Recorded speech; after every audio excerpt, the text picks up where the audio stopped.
Greetings everyone. நம்ம டெய்லியும் prelims and mains point of வியூல கரண்ட் அஃபேர்ஸ் ஆர்டிகல்ஸ் பார்க்குறோம். இன்னைக்கு என்ன இம்பார்ட்டன்ட் ஆர்டிகல்ஸ் இருக்குன்னு பார்ப்போம். ஸோ ஃபர்ஸ்ட் எடுத்தோன்னே பார்த்தோம்னா சர்வதேச அமைதி நிலைநாட்டும் வழி அப்படின்னு சொல்லி கொடுத்துருக்காங்க. ஸோ என்ன ஒரு பின்னணியில் கொடுத்துருக்காங்க அப்படின்னு பார்த்தோம்னா சமீபத்தில் இஸ்ரேல் நாடு இருக்காங்க இல்லையா, இஸ்ரேல் என்ன பண்ணாங்க அப்படின்னு பார்த்தோம்னா சிரியாவில் டமாஸ்கஸ், சிரியாவோட தலைநகரமாக இருக்கக்கூடிய டமாஸ்கஸில் ஈரான் நாட்டோட தூதரகம் இருந்துச்சு. அந்த தூதரகத்தின் மேலே ஒரு தாக்குதல் நடத்தியிருக்காங்க. ஸோ அந்த தாக்குதலில் இஸ்ரேல் தான் நடத்தினாங்க அப்படின்னு சொல்லி ஈரான் தரப்பு வந்து குற்றம் சாட்டிட்டு இருக்காங்க. ஸோ அந்த ஒரு தாக்குதலில் ஈரான் நாட்டோட முக்கியமான இராணுவ தளபதிகள்லாம் இறந்து போயிட்டாங்க. ஒரு 12 பேருக்கு மேலே இறந்து போயிட்டாங்க அப்படிங்கிற ஒரு குற்றச்சாட்டை வச்சு ஈரான் என்ன பண்ணாங்க அப்படின்னு பார்த்தோம்னா இஸ்ரேல் மேல ஒரு ட்ரோன் தாக்குதல், ட்ரோன் மற்றும் ஏவுகணைகளை வச்சு நிறைய இடத்துல தாக்குதல் நடத்தியிருக்காங்க. ஸோ இந்த ஒரு தாக்குதலுக்கு பதில் தாக்குதல் இஸ்ரேல் அப்படிங்கிற நாடு கொடுத்தாங்க அப்படின்னா எங்களோட பதில் தாக்குதல் மறுபடியும் இன்னும் பயங்கரமாக இருக்கும் அப்படிங்கிறத சொல்லியிருக்காங்க. ஓகேங்களா. So Iran drone and missile அட்டாக்க ஆபரேஷன் ட்ரூ ப்ராமிஸ் அப்படின்ற அந்த பேருக்கு கீழே தான் பண்ணியிருப்பாங்க. ஓகேங்களா. ஸோ இதுக்கு மறுபடியும் இஸ்ரேல் ஏதாவது பதிலடி கொடுத்தாங்க அப்படின்னா எங்களோட ரெஸ்பான்ஸ் அப்படிங்கிறது ரொம்ப கிரேட்டடா இருக்கும் அப்படின்னு சொல்லியிருக்காங்க. ஓகேங்களா. ஸோ இதனால என்ன ஆயிருக்கு அப்படின்னு பார்த்தோம்னா நமக்கு அந்த மிடில் ஈஸ்ட் அப்படிங்கிற அந்த ரீஜன்ல ஒரு போர் பதற்றம் அப்படிங்கிறது 2-3 நாளாவே நிலவிட்டு இருக்கு. இஸ்ரேல் பதில் தாக்குதல் நடத்த போறாங்களா அப்படிங்கிறது இன்னும் வெளிப்படையா சொல்லல. பட் ஸ்டில் அவங்க நாட்டோட பிரதமராக இருக்கக்கூடிய பெஞ்சமின் நெத்தானியோ நாங்க கண்டிப்பா ஒரு பதிலடி கொடுத்தே ஆகும் அப்படிங்கிறத சொல்லியிருக்காங்க. ஓகேங்களா. ஸோ இந்த மாதிரி அந்த மிடில் ஈஸ்ட் ரீஜன்ல ஒரு போர் பதற்றம் அப்படிங்கிறது இஸ்ரேல்னால நிறைய வந்துகிட்டு இருக்கு அப்படிங்கிறத ஐநா தரப்புலையும் சொல்லியிருக்காங்க. அமெரிக்க அதிபரும் வந்து சொல்லியிருக்காரு. ஓகேங்களா. ஸோ ஆல்ரெடி ஹமாஸ் மேல ஒரு போர் நடத்திட்டு இருக்காங்க. ஹமாஸோட மக்கள் தொகையை பார்த்தோம்னா 23 லட்சம் பேர்ல கிட்டத்தட்ட 90% மக்கள் வந்து கொலாப்ஸ் ஆகியிருக்காங்க. வெவ்வேறு இடத்துல இடப்பெயர்வு நோக்கி நகர்ந்துட்டு இருக்காங்க அப்படிங்கிற மாதிரி சொல்லியிருக்காங்க. டிஸ்பிளேஸ் ஆயிருக்காங்க அப்படிங்கிறத சொல்லியிருக்காங்க. அது மட்டும் இல்லாமல் 35,000க்கும் மேற்பட்ட உயிரிழப்புகள் அப்படிங்கிறது காசா பகுதியில் நடந்திருக்கு. ஸோ அது மட்டும் இல்லாமல் இஸ்ரேல் வந்து சிரியா இருக்கக்கூடிய நம்ம பார்த்தோம் இல்லையா, அங்க போய் ட்ரோன் அட்டாக் பண்ணிட்டு இருக்காங்க. லெபனன்ல ஹெஸ்புல்லா அப்படிங்கிற அமைப்பு இருக்கு. ஸோ அவங்க மேலேயும் தாக்குதல் நடத்திட்டு இருக்காங்க. இந்த மாதிரி பல இடங்கள்ல இஸ்ரேல் வந்து தாக்குதல் நடத்திட்டு இருக்காங்க. இதனுடைய ஒரு தொடர்ச்சியா தான் ஈரான் வந்து அட்டாக் பண்ணியிருக்காங்க அப்படின்னு சொல்லி ஒரு பெரிய பதட்டமான சூழல் இஸ்ரேல்னால தான் உருவாயிருக்கு அப்படிங்கிறத எல்லாரும் ஒரு குற்றச்சாட்டு வச்சிருக்காங்க. அது மட்டும் இல்லாம என்ன சொல்றாங்க அப்படின்னு பார்த்தோம்னா ஒரு போர் நிறுத்தம் அதை நோக்கி இஸ்ரேல் நகரவே மாட்டேங்கிறாங்க அப்படிங்கிற மாதிரியான ஒரு குற்றச்சாட்டுகளும் இருக்கு. ஸோ இந்த ஒரு பின்னணியில தான் நமக்கு இந்த இஸ்ரேலில் நடக்கக்கூடிய அந்த போர் அப்படிங்கிறது ஒரு பெரிய ஒரு வைடர் கான்ஃபிளிக்டா வர்றதுக்கு நிறைய வாய்ப்புகள் இருக்கு அப்படிங்கிறத சொல்லியிருக்காங்க. ஸோ அந்த ஒரு பேசிஸ்ல இந்த அட்டாக் நடந்ததுக்கு அப்புறமா, ஈரான் அட்டாக் பண்ணதுக்கு அப்புறமா ஐநாவோட பாதுகாப்பு கவுன்சில் மீட்டிங் வந்து நடந்திருக்கும். ஸோ அதுல முக்கியமா யுஎனோட செக்ரட்டரி ஜெனரலா இருக்கக்கூடிய ஆண்டனியோ கட்டர்ஸ் என்ன சொல்லியிருக்காரு அப்படின்னு பார்த்தோம்னா மிடில் ஈஸ்ட்ல ஒரு ரீஜன்ல ஒரு போரோ இல்ல உலக அளவில் ஒரு வேர்ல்டு வார் மாதிரியான ஒரு விஷயமோ எந்த ஒரு போரையும் உலகம் இப்போதைக்கு தாங்கிக்கிற சக்தியில இல்ல.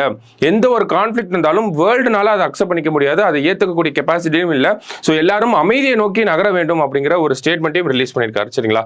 ஸோ அதுதான் அந்த ஒரு ஆர்டிக்கல் நம்ம பார்த்துருக்கோம். ஸோ அடுத்த ஆர்டிக்கல்ல பார்த்தோம் அப்படின்னா தென்மேற்கு பருவமழை இயல்பை விட அதிகரிக்கும் அப்படிங்கிறது சொல்லியிருக்காங்க.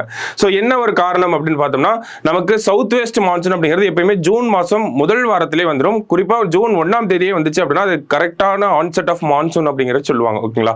ஸோ அந்த வகையில் இந்த வருஷம் மான்சூன் அப்படிங்கிறது எப்படி இருக்கும்னு சொல்லி ஐஎம்டி வந்து ஒரு தரவுகளை வெளியிட்டிருக்காங்க. அதன்படி பார்க்குறப்ப நமக்கு மான்சூன் இந்த வருஷம் இயல்பை விட அதிகமாக இருக்கும் அப்படிங்கிறது சொல்லியிருக்காங்க. போன வருஷம் மான்சூன் எடுத்து பார்த்தோம் அப்படின்னா அது இயல்பை விட ரொம்ப கம்மியாக இருந்துச்சு. அப்போ போன வருஷம் கம்மியாக இருக்கு, இந்த வருஷம் அதிகமாக இருக்கு. அதுக்கு என்ன ரீசன் அப்படின்னு பார்த்தோம்னா நமக்கு எல்னினோ அப்படிங்கிற ஒரு விஷயம் தான் நமக்கு காரணம் அப்படிங்கிறது சொல்றாங்க. எல்னினோ அப்படின்னா என்னன்னு சொல்றாங்கன்னா நமக்கு மத்திய பசிபிக் பெருங்கடல் இருக்கு இல்லையா, சென்ட்ரல் பசிபிக் ஓஷன், அந்த இடத்துல இருக்கக்கூடிய சர்ஃபேஸ் டெம்பரேச்சர் அப்படிங்கிறது அதிகமா இருக்கும். ஓகேங்களா. சர்ஃபேஸ் டெம்பரேச்சர் அதிகமா இருந்துச்சு, டெம்பரேச்சர் அதிகமா இருந்துச்சுன்னா அந்த இடத்துல ஒரு லோ பிரஷர் வந்து கிரியேட் ஆகும். டெம்பரேச்சர் அதிகம்னா பிரஷர் கம்மியாகும். ஸோ லோ பிரஷர் பசிபிக் ஓஷன்ல கிரியேட் ஆகிறதுனால இங்க இருக்கக்கூடிய பருவ காற்றுகள் எல்லாமே பசிபிக் ஓஷனை நோக்கி போறனால நமக்கு இயல்பான மழை அப்படிங்கிறது பெய்யாம போகும். ஓகேங்களா. சோ அதுதான் ஒரு காரணமா சொல்லியிருக்காங்க. போன வருஷம் எல்னினோனால நமக்கு மழை அப்படிங்கிறது கம்மியா இருந்துச்சு. ஆனா இந்த வருஷம் பார்த்தோம்னா இந்த எல்னினோவோட தாக்கம் நம்மளோட மான்சூன் ஆரம்பிக்கிறதுக்கு முன்னாடியே அங்க படிப்படியா மறைஞ்சு போயிடும் அப்படின்னு சொல்லி எல்னினோக்கு அடுத்து லானினா அப்படிங்கிற ஒரு விஷயம் வர ஆரம்பிக்கும் அப்படின்னு சொல்றாங்க. அப்ப லானினானா என்னன்னு சொல்றாங்கன்னா மத்திய பசிபிக் பெருங்கடல் அதே இடத்துல நம்ம டெம்பரேச்சர் அதிகமா இருந்துச்சுன்னா எல்னினோ அப்படின்னு சொன்னோம், டெம்பரேச்சர் கம்மியா இருந்துச்சுன்னா லானினா அப்படின்னு சொல்லுவாங்க. அதனால என்ன ஆகும் அப்படின்னு பார்த்தோம்னா இந்தியாவோட மான்சூன் மான்சூனுக்கு வந்து ரொம்ப ஹெல்ப்ஃபுல்லா இருக்கும். ஓகேங்களா, நிறைய மழை பெய்யும். அந்த ஒரு காரணத்தினால தான் இந்த வருஷம் மழை அப்படிங்கிறது அதிகமா இருக்கிறதுக்கு நிறைய வாய்ப்புகள் இருக்கு அப்படிங்கறத சொல்லியிருக்காங்க. ஓகேங்களா, சோ அது ஒரு முக்கியமான காரணம். லானினா கண்டிஷன் வரனால என்ன சொல்றாங்க, அதுக்கு ஒரு டேட்டாவும் கொடுக்குறாங்க. 1951 இருந்து 2023 வரைக்கும் ஒரு டேட்டா பேஸ் எடுத்து பார்க்கறாங்க. எல்னினோக்கு அடுத்து லானினா வந்துச்சுனாலே நமக்கு நல்லா மழை பெய்யும் அப்படிங்கறதா அந்த ஒரு தரவுகள்ல இருந்து நமக்கு தெரிஞ்ச ஒரு விஷயமா இருக்கு. ஓகேங்களா, சோ மத்தபடி வேற என்ன ரீசன்ஸ்லாம் சொல்றாங்க அப்படின்னு பார்த்தோம்னா, நமக்கு இந்த ஹிமாலயன் ரீஜன்ல அந்த ஐஸ் ஷீட் கவர் அப்படின்னு சொல்றாங்க, அந்த பனிப்பொழிவு நோக்கியுமே வந்து நமக்கு ஒரு சில ஃபேக்டர்ஸ்லாம் இருக்கு. என்ன அப்படின்னு பார்த்தோம்னா, ஹிமாலயன் ரீஜன்ல பனிப்பொழிவு அப்படிங்கிறது கம்மியா இருந்துச்சுன்னா அந்த இடத்துல லேண்ட் வந்து நல்லா ஹீட் ஆகும். ஓகேங்களா, ஹீட் ஆச்சு அப்படின்னா லோ பிரஷர் கிரியேட் ஆகும். லோ பிரஷர் கரெக்டா மான்சூன் டைம்ல கிரியேட் ஆகிறப்போ பருவமழை காற்றுகள்லாம் இந்த லேண்ட் மாஸை நோக்கி வர ஆரம்பிக்கும். ஓகேங்களா, நிலப்பரப்பு நோக்கி வர ஆரம்பிக்கும். ஸோ அது ஒரு காரணமா இருக்கு. ஹிமாலயன் ரீஜன்ல இந்த அந்த ஷீட் ஐஸ் ஷீட் அப்படிங்கிறது கம்மியா இருக்கனால இந்த வருஷம் மான்சூன் நல்லாவே பெய்யும் அப்படிங்கிறது சொல்லியிருக்காங்க. இன்னொன்னு என்ன அப்படின்னு பார்த்தோம்னா, நமக்கு இந்தியன் ஓஷன் டைபோல் அப்படின்னு சொல்லுவாங்க. ஓகேங்களா, சோ இந்தியன் ஓஷன் டைபோல் அப்படின்னு பார்த்தோம்னா நமக்கு இந்த பகுதியை ஃபுல்லா நம்ம என்னன்னு சொல்றோம்னா இந்தியன் ஓஷன் அப்படின்னு சொல்றோம். ஓகேங்களா, சோ இந்த இந்தியன் ஓஷன்ல வெஸ்டர்ன் சைடு இருக்கு இல்லையா, மேற்கு பகுதி, இந்த western side of Indian ocean அப்படிங்கிறது அதிகமா வெப்பம் வார்மரா இருந்துச்சு அப்படின்னா, ஓகேங்களா, வெப்பம் அதிகமா இருந்துச்சு. இந்த இந்தியன் ஓஷனோட வெஸ்டர்ன் சைடுல சர்ஃபேஸ் டெம்பரேச்சர் அதிகமா இருந்துச்சு அப்படின்னா இந்த இடத்துல ஒரு லோ பிரஷர் கிரியேட் ஆகும். சோ லோ பிரஷர் கிரியேட் ஆகி நமக்கு நல்லா மழை பெய்யும் அப்படிங்கறது சொல்லியிருக்காங்க. சோ இந்த கண்டிஷனும் ஃபேவரபிளா இருக்கு அப்படின்றத சொல்லியிருக்காங்க. ஓகேவா, சோ நமக்கு இந்தியன் ஓஷனோட வெஸ்டர்ன் சைடு எடுத்துக்கிறோம். ஓகேங்களா, அதை வந்து என்ன சொல்றாங்க அப்படின்னா ஐஓடி அப்படின்னு சொல்லுவாங்க, இந்தியன் ஓஷன் டைபோல் அப்படின்னு சொல்லுவாங்க. சோ இந்த இந்தியன் ஓஷனோட வெஸ்டர்ன் சைடு வந்து நிறைய வெப்பமா இருந்துச்சு, வார்மரா இருந்துச்சு அப்படின்னு பார்த்தோம்னா அதை வந்து பாசிட்டிவ் இந்தியன் ஓஷன் டைபோல் அப்படின்னு சொல்லுவாங்க. ஓகேங்களா, இதுவே நமக்கு இந்தியன் ஓஷனோட வெஸ்டர்ன் சைடு வந்து கூலரா இருந்துச்சு அப்படின்னு பார்த்தோம்னா அதை வந்து நெகட்டிவ் இந்தியன் ஓஷன் டைபோல் அப்படின்னு சொல்லுவாங்க. ஓகேங்களா, சோ நமக்கு இந்த ஒரு சீசன் அப்போ நமக்கு பாசிட்டிவ் இந்தியன் ஓஷன் டைபோல் இருக்கனால நமக்கு என்ன ஆகும் பார்த்தோம்னா இதுவும் ஒரு ஃபேக்டரா இருக்கு நல்லா மழை வரதுக்கு அப்படிங்கிறதையும் சொல்லியிருக்காங்க. ஓகேங்களா, சோ அதை தான் இந்த ஒரு செய்தி குறிப்பில் வந்து நமக்கு கொடுத்துருக்காங்க. ஒன்று நமக்கு லானினா கண்டிஷன் வரப்போகுது, இன்னொன்று ஹிமாலயன் ரீஜன்ல இந்த பனிப்பொழிவு அப்படிங்கிற கம்மியாகிறனால அங்கேயும் வந்து அதுவும் ஒரு காரணமா இருக்கு. கடைசியா பார்த்தோம் அப்படின்னா இந்த positive IoT Indian ocean dipole அப்படின்னு சொல்றாங்க. ஓகேங்களா, இந்த மூன்று காரணங்கள்னால நமக்கு மழை அதிகமாக வர்றதுக்கு நிறைய வாய்ப்புகள் இருக்குன்னு இவங்களோட மேத்தமெட்டிக்கல் கால்குலேஷன்ஸ் படி டேட்டாவை பேஸ் பண்ணி நமக்கு சொல்லியிருக்காங்க. ஓகேங்களா, ஸோ அதுதான் இந்த ஒரு செய்தி குறிப்பில் கொடுத்துருந்தாங்க. ஸோ அடுத்தது பார்த்தோம் அப்படின்னா நமக்கு சியாச்சினில் 40 ஆண்டுகளாக கோலோச்சும் இந்திய ராணுவம் அப்படின்னு சொல்லியிருக்காங்க. ஸோ இது ஒரு என்ன பின்னணி அப்படின்னு பார்த்தோம்னா, சியாச்சின் அந்த ஒரு பேட்டில் ஃபீல்டு இருக்கு இல்லையா, உலகத்திலேயே ஹையஸ்ட் பேட்டில் ஃபீல்டுனா அதை நம்ம சியாச்சின் சொல்றோம்.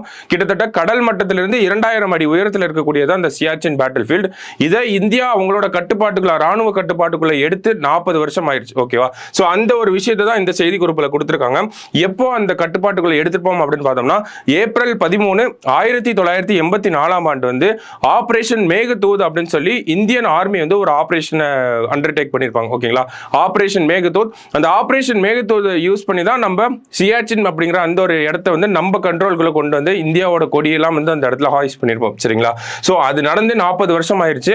ஸோ அந்த ஒரு விஷயத்தை தான் கொடுத்துருக்காங்க. அதுக்கப்புறமா அந்த 40 வருஷம் கழிச்சு என்ன மாதிரியான ஒரு டெவலப்மெண்டல் ஆக்டிவிட்டி சியாச்சின் பேட்டில் ஃபீல்டில் நடந்திருக்கு, அந்த இடத்துல அதிகப்படியான குளிர் இருக்கும். ஸோ அப்போ அந்த குளிரை தாங்கி எப்படி அந்த நம்ம போர் வீரர்கள்லாம் இருக்காங்க, மற்றும் மருத்துவ வசதிகள்லாம் எப்படி இருக்கு, போக்குவரத்து வசதிகள்லாம் எப்படி இருக்கு, அது அந்த பகுதியை நம்ம எப்படி டெவலப் பண்ணியிருக்கோம், அந்த மாதிரியான விஷயங்களை நமக்கு கொடுத்துருக்காங்க. ஓகேங்களா, ஸோ இதுல நமக்கு எக்ஸாம் பாயிண்ட் ஆஃப் வியூல முக்கியமா இருக்கிறது இந்த ஏப்ரல் 13, 1984 ஆபரேஷன் மேகதூத் அப்படிங்கிற அந்த ஒரு விஷயம். ஓகேங்களா, ஸோ அது நடந்து 40 வருஷம் ஆயிடுச்சு.